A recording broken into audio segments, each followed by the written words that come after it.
ลี่โดยสวัสดีสิไปไสนี่โอ้สิไปแปลงจักบ่เออปีติดยอดติดดอกติดอันนั้นอยู่ไปพี่น้องบ่มีท่าที่สิตื่นบ่น้องบ่แห้งเมื่อกี้นี่ตื่น น้องแดงว่าเบาแห้งร้ายลูกค่อยตื่นแล้วแล้วก็นอนบ่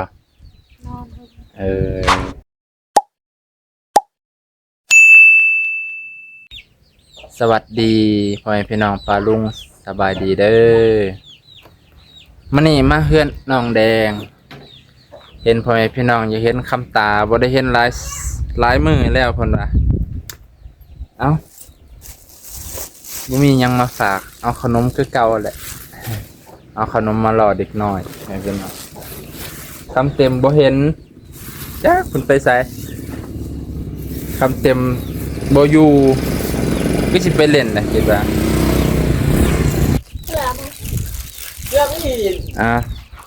ขนมเด้อบ่มีหยังหลายดอกเอ้ยคำเต็มอยู่เทิงคำเต็มเป็นไดเป็นไข่บ่เบนี่โอ้ยผู้บ่าวไทยบ้านเดอะเซรี่โดยสวัสดีสิไปไสนี่โอ้สิไปแปลงจักบ่เป็นจักตายน้องเพิ่นมาหับบ่ได้มาโดนแล้วนี่ให้บักคำน้อยนำขนมบักคำพาอายไปไสเป็นจักตายบ่ก็ดีแท้จักตันใหม่นี่ครับให้อายเพิ่นใส่เสื้อก่อนมันฮ้อนเด้ฮ้อนนี่เนาะ 2-3 มื้อนี่เนาะฮ้อนซื่อๆบ่ว่าดอกจนหัวสิระเบิดอาบแล้วอาบอีกน้ำก็ได้เห็นน้องแตงยางมาพี่เห็นเอื้อยเพิ่นน่ะว่าแม่นตายแล้วบ่ต้นไม้เพิ่นน่ะโอ้ยระดับฝีมือเบาแตงบ่มีตายดอกยังคือเก่าเด้อพี่ต้นลำแยอันนั้นต้นมะม่วงบ่ตายดอกเพิ่นหดคู่มืออยู่พี่ติดยอดติดดอกติดอันนั้นอยู่ไปพี่น้องถ้าหดคู่มือนะบ่ตายพอดีเราปลูกช่วงบ่แม่นยำพ้นปลูกช่วงยำพ้นมันก็เลยหากมันก็เลยยั่งลงถึกพื้นแน่แล้วก็มันก็ติดเลยนะคือบ่น้องปลูกอีหยังบุอะโวคาโด4 ต้นยังเหลือ2 ต้นตายค่อยเสียดายต้นผลไม้หากินยาก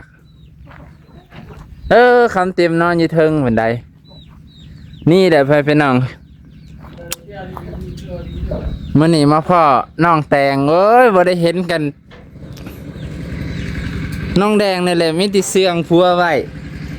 บ่ให้บ่น้องเห็นจักเทื่อ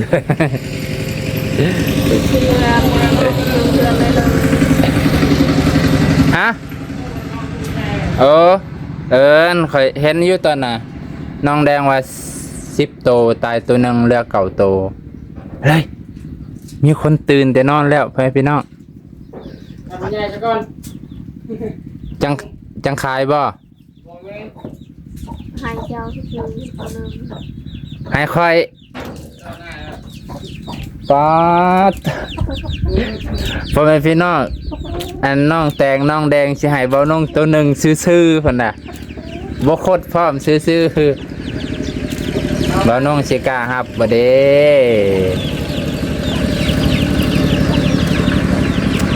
ขนาดเฮาว่าอยู่เฮือนน่ะก็ยันเลี้ยงบ่กุ้มแน่กว่ามันแต่ว่าก็บ่ได้เลี้ยงยากดอกหมูเนาะมิติเกลือห้ำเนาะน้องแตงเพิ่นไปเลยเด้อพี่น้องเพิ่นก็บ่ได้อีหยังในเพิ่นก็ซื่อๆอยู่ยิ้มๆแจ่มใสนิสัยเพิ่นคือเก่านั่นแหละต่างแต่ว่าตอนนั้นเพิ่นอายซื่อๆเนาะแม่นว่าแตงไปกับ เออบ่ค่อยว่าเจ้าก็อายค่อยแหละเออตอนนี้เพิ่นก็เมื่อวานนี่ก็เห็นเพิ่นอยู่เห็นเพิ่นนั่งเฮ็ดเวียกอยู่บ่าวน้องก็พาไปเวียกนี่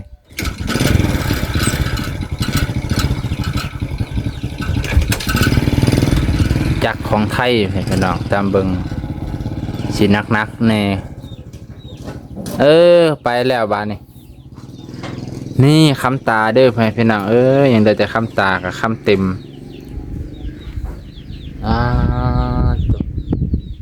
นอนรับสบายปุ๋ยเลยบ่มีท่าที่สิตื่นบ่น้องบ่แห้งเมื่อกี้นี่ตื่น น้องแดงว่าเบาแห้งร้ายลูกค่อยตื่นแล้วแล้วก็นอนบ่ นอนเลย โอ้เดน้องแดงเพิ่นเฮ็ดทาน6 9 10สอบพอดีอยากมาเลย ใส่เสื้อไหมอีลอยอีหลาใส่เสื้อไว้ ไม่ได้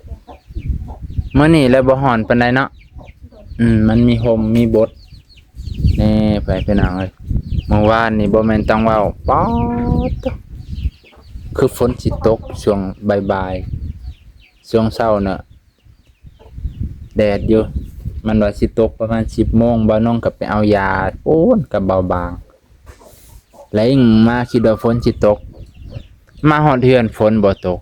อุตส่าห์เตรียมอุปกรณ์การหาอยู่หากินคันบ่หาก็สิบ่มีแนวกินก็มันสิอาศัยแต่ซื้อก็โหยบ่แม่นเศรษฐีเด้อว่ะเนาะคำเต็มอึ่งออกแถวใดคันแถวเขตเจ้านี่น้องแดงอยู่โคกโคอย่างนั้นมันก็เป็นโคกแถวนี้มัน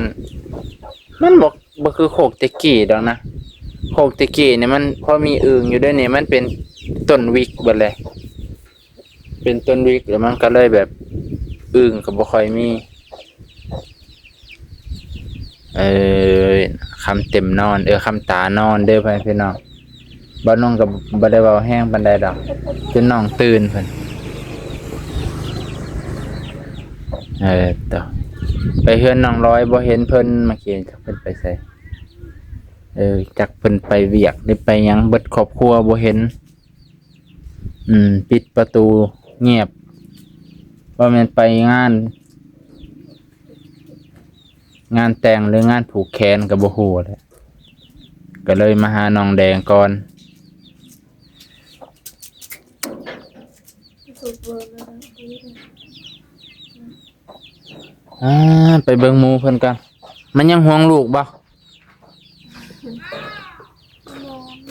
คือสิบ่ห่วงดอกเนาะมะเขือเจ้านี่ได้กินจักชุดแล้วนี่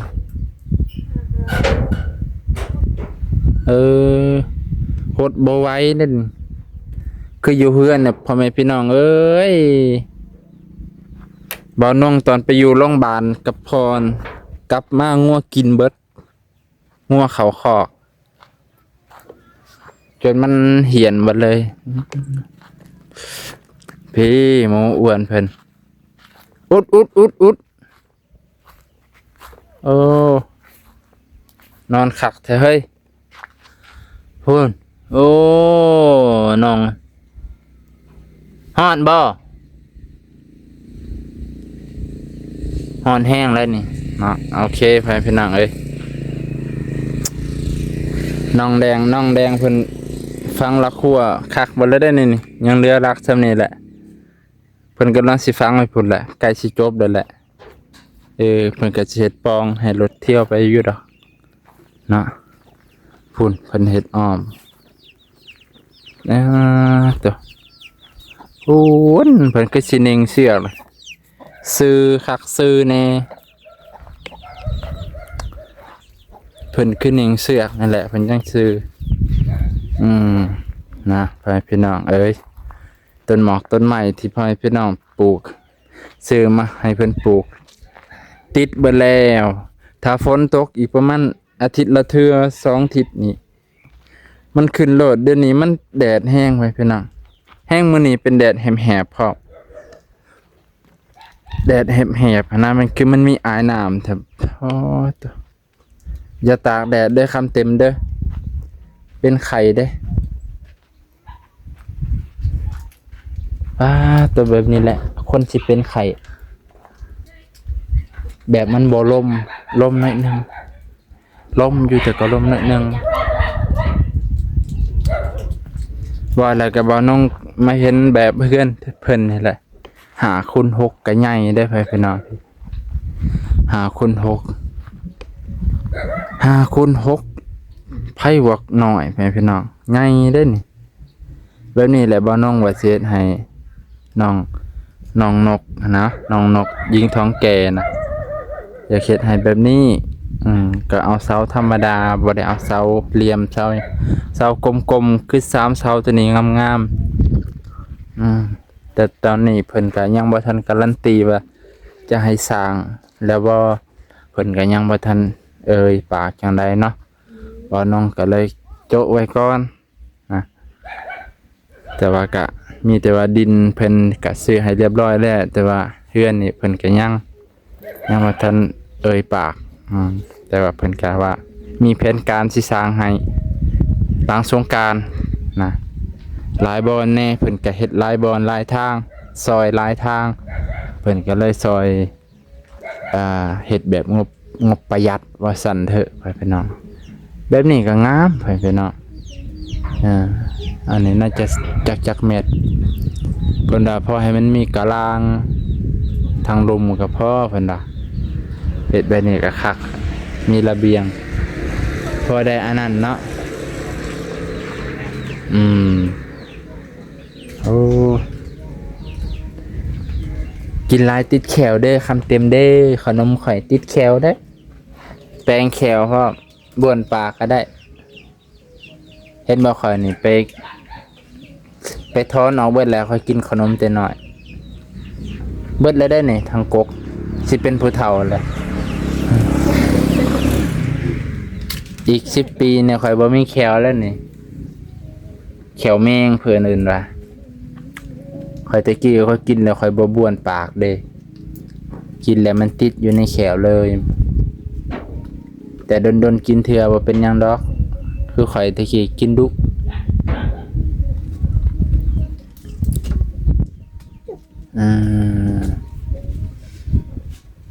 เป็นจังได๋น้องแดงเพิ่นคือน้องแตงเพิ่นคือให้อยู่ให้เห็นหน้าเพิ่นเมื่อยแล้วบ่ เมื่อยหนอน บ่เพิ่นเมื่อยไปแล้วบ่ เมื่อยไป ก็สิเป็นหยัง เมื่อยไปได้อยู่ อยู่รถเพิ่นก็บ่ได้ว่าหยังดอกข้อยก็บ่ได้กล่าวให้กล่าวโทษผัวเมียนี่มันก็ผิดกันธรรมดาขนาดพ่อกับลูกก็ยังผิดกันเนาะ พ่อกับลูกพ่อกับแม่ลูกกับแม่ก็ผิดกันผัวเมียมันแฮงธรรมดาผิดกันบางเทื่อมันก็ปรับความเข้าใจกันแต่หน้ามันอาจบ่เกิดขึ้นอีกตามที่เจ้าของเคยเห็นดอกว่ามันสิได้ฮู้นิสัยว่าคันข่อยเฮ็ดตัวนี้เมียข่อยบ่มักข่อยสิบ่เฮ็ดอีกบางคนดอกเนาะนี่ยังแห้งกว่าน้องอยู่สตื่น Kaya anjir kok enggak tekan tuan sama. คำเต็มยังบ่คำตายังบ่ตื่นเด้อพี่น้องน่ะเฮ็ดอุปุอยู่เด้ตื่นเลยเด้ถ้าแต่เราใหญ่ไปแหละบัดเราใหญ่ขึ้นมานี่เราสิบ่ได้นอนแบบนี้ดอกคือกับบุญมีย่างเหาะเหินพุ่นแหละบุญมีกำลังฝึกย่างอยู่โอ้ยกล่องก็ได้ไปพี่น้องเอ้ยเอ้ามื้อนี้บ่น้องก็ใส่เสื้อขาวปานว่าบ้านเจ้าของบ่มีขี้ฝุ่นได้เด้อนี่ใส่เสื้อขาวนี่สิว่าจะได้แหละต้องดุตบผ้าซักผ้าดุใส่มื้อนี้มื้อแรงก็ซักแล้วตากยามกลางคืนตื่นขึ้นมาก็แห้งเป ลี่ยนตัวใหม่เพราะว่าจังไดคันเจ้าของบ่ซักดุๆนี่มันเป็นมันเป็นสีแดงเบิดเลยไปพี่น้องเสื้อขาวมันเป็นสีแดงขี้ฝุ่นเด้กับรถสวนทางมันนี่ขี้ฝุ่นพาตวจะแม่นว่าอันนี้ใครแต่ว่าฝนลิ่นๆเมื่อก่อนนี่มันก็เลยเฮ็ดให้ใครแน่บ่มีขี้ฝุ่นหลายปกตินี่พาต้นไม้นี่แดงเบิดแคมทางเขตชนบทเป็นแบบนี้แหละนะครับสิว่าบ้านนอกคือว่าแห้งโพดต้องเอิ้นว่าชนบทนะ ผู้ใจจ้าก็ทำเอาไปให้กันเสมอ เบิ่งนี่บักอันนี้บักอันนี้ก็สิเอิ้นชื่อมันหยังบักกระดูก กระดูก กินจังได๋มันก็บ่ตุ้ยจักเทื่อเนาะน้องมาตัวนี้ ย้อย ต้องกินอันบ่เนาะกินยาบ่คือน้องหมูเพิ่นเด้อ้วนอีกจักเดือนว่าหมูมันจังใหญ่นี่ก็แล้วแต่ผู้เกลือเนาะ ลง เกลือลายแม่มันยังบ่จอยเด้พี่น้องขนาด เรือตอนเช้าตอนเพลนทุกเรือ เอาแม่มันยังแบบตุ้ยนะมันบ่จอยคือหมูตัวอื่นเนี่ยคันเจ้าว่าลูกแรกบ่นี่ ลูกแรก ไขมันยังหลาย ถ้าเบิ่งบ่ลูกมันใหญ่ลูกมันหยาดกินนมยามันจอยอยู่แล้วตอนนี้ลูกเพิ่นยังก็กินอยู่ดอกนมลูกมันอยู่ทันใหญ่ข่อยก็มันบ่อยากเลี้ยงสัตว์เนี่ยข่อยสั่งตัวหนึงว่ามันสั่งดอกบัดเขาจะเอาไปขายนั่นดิตนมันโอ้ยเสียดายนะว่ามันดิตนเสียดายบางตัวมันหู้เด้ ยันเทียบ ยันเขาเอาไปแกงเอาไปขา ทาแล้ว คือกับม้าเฮาเลี้ยงเนี่ยคือแถวบ้านเฮานี่แฮงคักมีแติเวียดมาซื้อมาถ้าแล้วข่อยจังบ่ค่อยปานใดกับแนวเลี้ยงตะกี้เคยเลี้ยงแมวแล้วเพิ่นมาลักเอาไปกินเฮ้ยแมวเด้ตุยอุปุอยู่คำเต็มไว้พ่อพี่น้องสำนี้แหละมื้อนี้ได้เห็นน้องแตงแล้วก็คือว่าบ่น้องก็สำเร็จภารกิจแล้วเมื่อวานนี่ว่าสิแวะเขาข้าไปเวียกแล้วมื้อนี้ก็เลยคิดว่าน้องเพิ่นน่าจะอยู่อีหลีอยู่พอดีเพิ่นไปน้องแดงก็บอกบ่าวน้องมาแล้ว น้องแดงก็จักสิไปทางใดดี บ่เป็นหยังดอกฮักแพงคือเก่านั่นแหละเนาะแฟนพี่น้องให้กำลังใจเพิ่นคือเก่าหั่นแหละจังได๋ก็เพิ่นก็ให้กำลังใจเพิ่นก็ยังเป็น FC เพิ่นรอท่าคำตาใหญ่ขึ้นมาจักสิเป็นจังไดเพิ่นน่ะเอาไปพี่น้องมื้อนี้ก็สิจบเพียงเท่านี้ก่อนตอนบ่ายบ่น้องก็มาแต่พูนผ่านเฮือนน้องร้อยมาบ่เห็นเพิ่นอยู่เฮือนก็เลยแวะมาพี่เลยไปพี่น้องวันนี้ก็สิไปเฮือนสาวพรก่อนบ่ว่าเพิ่นอยู่บ่แต่ว่าได้ยินว่าเพิ่นไปเกี่ยวข้าวนาแซงสาวพรหลายวันแล้วไปเกี่ยวข้าวนาแซงกับอ้ายเพิ่นนั่นแหละก็สิไปอัปโหลดคลิปลงเพราะว่าบ้านเพิ่นสัญญาณแห้งนี่เอาไปพี่น้องขอบพระคุณหลายๆเด้อที่รับชมให้กำลังใจน้องแตงน้องแดงเห็นหน้าเพิ่นแล้วขอบพระคุณหลาย